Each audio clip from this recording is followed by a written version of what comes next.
Salut à tous, je pense que vous allez bien et bienvenue sur ma chaîne. Aujourd'hui, je vous propose un sujet indispensable pour tous les jeunes entrepreneurs. Quand je parle de jeunes entrepreneurs, je ne parle pas d'âge bien sûr. Je parle de tous ceux qui souhaitent se lancer dans le monde des affaires. Que vous soyez en train de démarrer votre première entreprise ou que vous ayez quelque chose propre en cours, il y a 5 erreurs courantes que j'ai vues trop souvent et que vous devez absolument éviter. Croyez-moi, ces erreurs peuvent vous coûter cher, non seulement en temps et en argent, mais aussi en opportunités perdues. Alors, prenez des notes, vous êtes libre parce que je vais vous donner une solution pour les éviter complètement. Commençons par l'erreur numéro 1. Ne pas avoir un plan d'affaires solide. Beaucoup d'entrepreneurs ont une idée fantastique. Là, je vous enlève pas. Vous avez des idées fantastiques, mais ils oublient de planifier les détails nécessaires pour fonctionner cette idée. Alors, qu'est-ce qu'un plan d'affaires solide? Ce n'est pas seulement un document à montrer à des investisseurs. Il s'agit d'une feuille de route pour vous-même qui vous indique où vous allez ou comment vous y rendre et quels obstacles rencontrer vous en chemin. Prenons l'exemple d'un entrepreneur qui voulait lancer une start-up dans la tech. Il avait une idée dans la tête incroyable, mais il n'avait pas prévu le coût d'acquisition des clients ni comment scaler ses opérations. Le résultat, après quelques mois, il était à court de fonds et son entreprise n'a jamais décollé. Moi, je vous conseille, selon mon expérience, prenez le temps de créer un plan détaillé. Définissez vos objectifs à court, moyen et à long terme. Analysez vos concurrents et évaluez vos coûts et surtout, gardez ces plans flexibles pour pouvoir l'adapter en fonction de la réalité du marché. La deuxième erreur est probablement l'une des plus dangereuses. Ignorer le marché et la concurrence. Beaucoup des entrepreneurs tombent amoureux de leurs propres produits, au moyen qu'ils oublient d'analyser ce qu'ils veulent vraiment les clients et qui d'autres proposent déjà une solution similaire. Se lancer sans comprendre le marché, c'est comme naviguer sur une carte dans un océan d'incertitude. Complètement. Imaginons un entrepreneur qui développe ou qui a développé une application pour apprendre des langues. Il pense que son produit est unique, mais il oublie de vérifier le marché. Il se trouve qu'il y a des applications comme Duolingo, Babel, avec une base de données d'utilisateurs énorme et un budget marketing que sa propre startup ne peut même pas concurrencer. Le résultat, il peine à trouver sa place. Faites vos devoirs. Analysez vos concurrents directs ou indirects. Comprenez ce qui les rend uniques, mais surtout, identifiez les lacunes de leurs offres que vous pouvez exploiter. Si vous vous différenciez dès le départ, vous avez déjà un avantage concurrentiel. Passons maintenant à l'erreur numéro 3. Négligez le branding. Ça, c'est l'erreur de mon secteur. Trop souvent, les jeunes entrepreneurs pensent que le branding, c'est juste un joli logo ou un slogan accrocheur. Faux. Le branding, c'est l'âme de votre entreprise. La façon dont vous connectez émotionnellement avec vos clients.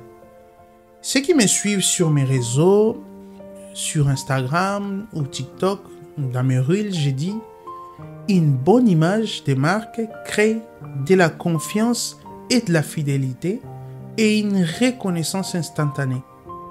Abonnez-vous à mes comptes en passant, je donne plein des astuces de valeur gratuitement.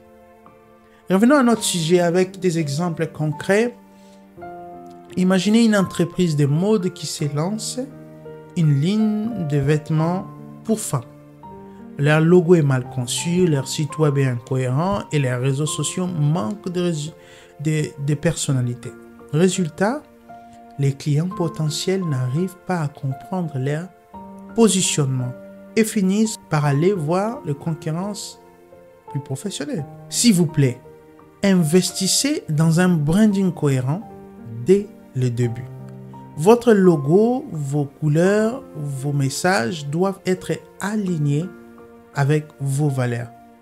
Faites de votre marque une expérience pour vos clients, pas juste un produit. Pour cela, moi et mon équipe vous accompagnent pas à pas pour développer votre branding durable et attirer plus de clients et réussir sur le long terme. Cliquez juste sur le lien dans la description pour en savoir plus.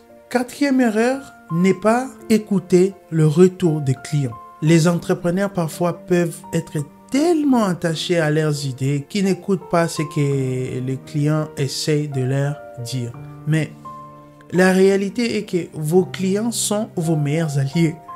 Pour améliorer vos produits ou services, leur feedback est précieux. Prenons un exemple concret. Une entreprise de logiciels reçoit des plaintes concurrentes sur la complexité de son interface d'utilisateur. Au lieu de prendre cela en compte, il continue de développer des fonctions complexes que personne ne demande. Qu'est-ce que vous pensez, ça sera quoi comme résultat de leurs avenirs de l'entreprise?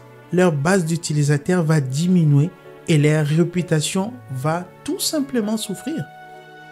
Et la solution serait de créer des canaux pour écouter vos clients. Que ce soit via des sondages, des avis en ligne ou des discussions directes, prenez votre temps d'écouter leur feedback au sérieux. Ajustez vos produits pour répondre à leurs besoins réels. Enfin, la cinquième erreur, sous-estimer l'importance du marketing digital. Là, on le connaît. À l'ère numérique, il est impératif d'avoir une stratégie de marketing en ligne. Si vous n'êtes pas en ligne, vous n'existez pas pour beaucoup de vos clients potentiels. Que ce soit via les réseaux sociaux, les SEO ou les campagnes d'emailing, vous devez être visible là où vos clients passent leur temps. Un restaurant par exemple décide d'utiliser que les bouches à l'oreille pour attirer ses clients sans aucune présence sur les réseaux sociaux ou Google My Business. En conséquence, il rate des milliers de clients potentiels qu'ils auraient pu les découvrir en ligne. Adoptons une approche multicanal. C'est tout simplement la solution. Pour être présent où sont vos clients, utilisez les réseaux sociaux, optimisez les sites pour le moteur de recherche comme Google et exploitez l'email marketing pour rester en contact avec votre audience à chaque moment de leur vie. Voilà, ce sont les 5 erreurs courantes que vous devez absolument éviter en tant que jeunes entrepreneurs que vous venez de débuter. J'espère que cette vidéo vous a été très utile et que vous ayez tiré beaucoup de leçons, que vous saurez appliquer ces conseils dans votre propre projet. Et bien sûr, si vous aimez cette vidéo, n'oubliez pas de vous abonner, de laisser un like et de me dire dans les commentaires quelles erreurs vous avez déjà commises ou quelles astuces que vous avez trouvées utiles. Merci et à très bientôt.